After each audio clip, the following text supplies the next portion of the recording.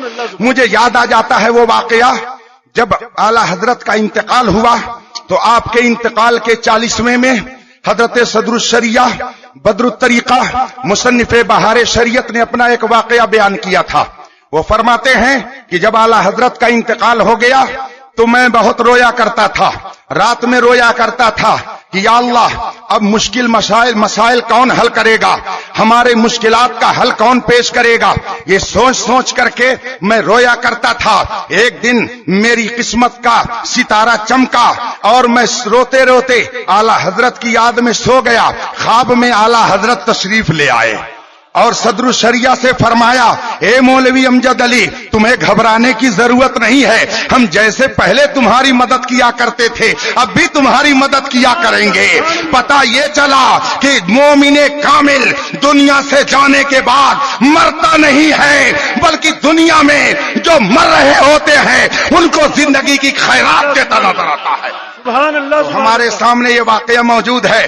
میں نے فتاوی رضویہ کو الٹنا شروع کیا، 1 ورق الٹا، 2 ورق الٹا، یہ جلد الٹا، وہ جلد الٹا، اور اتفاق سے بالکل اسی طریقے کا ایک مسئلہ فتاوی رضویہ میں مجھ کو ملا اور مجھے کچھ روشنی نظر آئی کہ شاید اس سے یہ مسئلہ حل ہو جائے. مسئلہ اعلی حضرت نے اس میں یہ لکھا تھا کہ اگر کوئی جنون میں ہو گیا, پاگل ہو گیا, اس کا دماغ ختم ہو گیا, پاگل پن میں دن بھی گزر رہا ہے, رات بھی گزر رہی ہے, صبح بھی گزر رہی ہے, شام بھی گزر رہی ہے, پاگل پن اس کا بڑھتا جا رہا ہے, اب اس کی بیوی کیا کرے. میں نے جب یہ مسئلہ پڑھا میری روح جھوم اٹھی. اے امام, تو نے کوئی گوشہ تنہا تشنا نہیں چھوڑا ہے, اور عقیدت والوں کے لیے تم نے رہنمائی کا ایک مینار نور قائم کر دیا ہے. میں نے جب اس مسئلے کو پڑھا میری روح جھوم اٹھی. میں سمجھ گیا کہ اس مسئلے سے ضرور یہ کوما کا مسئلہ حل ہوتا نظر آئے گا. صبح ہوئی, میں نے سوچا ابھی تو میں طفل مکتب ہوں, میری کوئی حیثیت نہیں, لیکن جس آستانے سے جڑا ہوں الحمدللہ اس نے باحیثیت بنا دیا ہے, اور یہ کر دیا ہے مجھے کہ جب تک بکے نہ تھے تو کوئی پوچھتا نہ تھا, تو نے مجھے خرید کے انمول کر دیا. میں صبح کا انتظار کرتا رہا.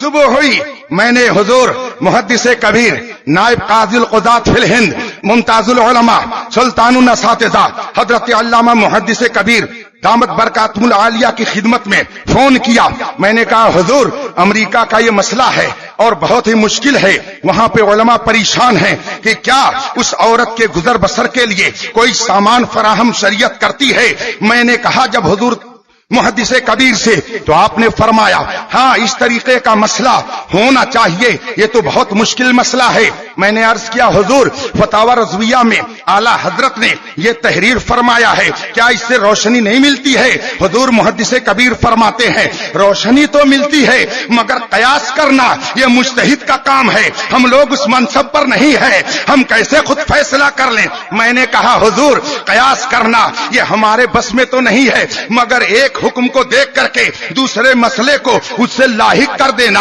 الحاق کر دینا, یہ تو دوسرے لوگوں کا کام ہے. تو حضرت تاج حضور محدث کبیر نے فرمایا یہ بھی اس کے اندر اس چیز کی اجازت اسے ہے جس کے اندر تمیز کی صلاحیت ہو, جو اصحاب تمیز میں ہو ان کو یہ کام کرنا ہے. میں نے کہا حضور آپ حضرات ہی کی ذات اس زمانے میں ہمارے لیے مرجع خلائق ہے اور اصحاب تمیز کے درجے میں ہے. حضور محدث کبیر جیسا عالمی شخصیت کا حامل اور علم و فضل کی چلتی پھرتی اکیڈمی نے کہا ٹھیک ہے مگر تاج الشریعہ سے بھی سواد کروا دیجیے. سبحان اللہ سبحان اللہ سبحان اللہ.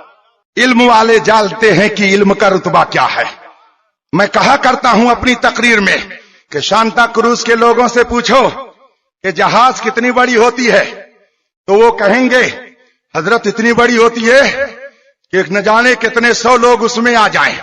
لیکن کسی دیہاتی سے جس نے کبھی جہاز کو قریب سے نہ دیکھا ہو, اس سے اگر پوچھا جائے جہاز کتنی بڑی ہوتی ہے تو وہ کہے گا صاحب 1 ہاتھ کی ہوتی ہے.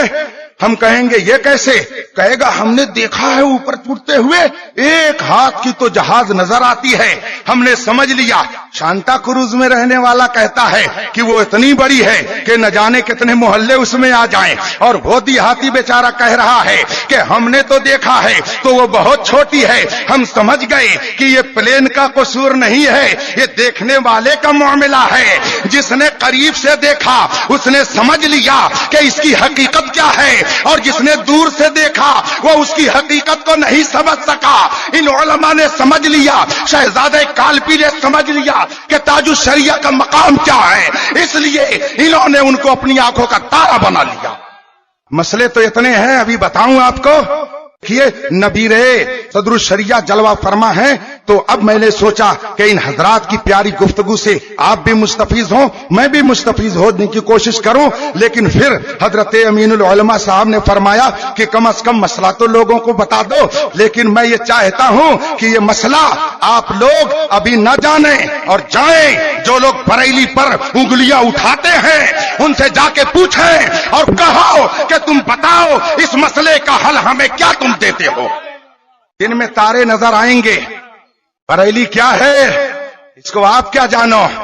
اہل علم سے جا کر کے پوچھو, بارہرہ کے تاجدار سے پوچھو. انہوں نے فرمایا بریلی میں تو ہماری آنکھوں کا چراغ رہتا ہے, اور اس وقت بریلی میں ہمارا تاج الشریعہ رہتا ہے. سبحان اللہ. ہاں, آپ حیرت کریں گے کہ اس پریشانی کے عالم میں طبیعت خراب ہونے کے باوجود میرے تاج الشریعہ کس طریقے سے مذہب حق اہل سنت کی ترجمانی کرتے پوری دنیا میں نظر آ رہے ہیں. عربی زبان ہو یا اردو زبان ہو یا انگلش زبان ہو، جس زبان میں ضرورت پڑتی ہے ہندوستان کے سنیوں کی بے لاگ اگر کوئی ترجمانی کرتا ہے تو وہ صرف ہمارے تاج الشریعہ کی ذات ہے. میں نے حضور محدث کبیر سے عرض کیا، ٹھیک ہے حضور، دوپہر کا انتظار کر رہا تھا. مجھے معلوم تھا کہ حضور 10:30 اور 11 بجے اپنے مہمان خانے میں تشریف لاتے ہیں، لیکن الحمدللہ میں ان خوش نصیب غلاموں میں ہوں کہ حضور تاج الشریعہ نے نہ جانے کتنی مرتبہ از راہ بندہ نوازی اس فقیر کو خود ہی یاد فرما لیا. یہ بڑوں کی باتیں ہیں، جسے چاہا اپنا بنا لیا اور جسے چاہا در پہ بلا لیا. یہ بڑے کرم کے ہیں فیصلے، یہ بڑے نصیب کی بات ہے.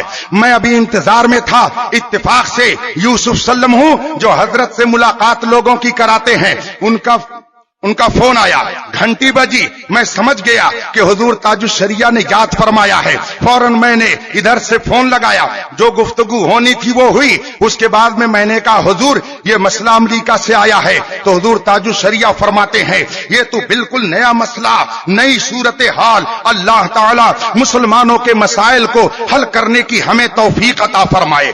یہ بات ہوئی اور اس کے بعد میں نے کہا حضور فتاوی رضویہ میں فلاں مقام پر یہ ہے، اور صبح میں نے محدث کبیر سے یہ مسئلہ یوں عرض کیا تو حضور محدث کبیر نے فرمایا تاج الشریعہ اگر فرما دیں گے تو مسئلے کا حل نکل آئے گا.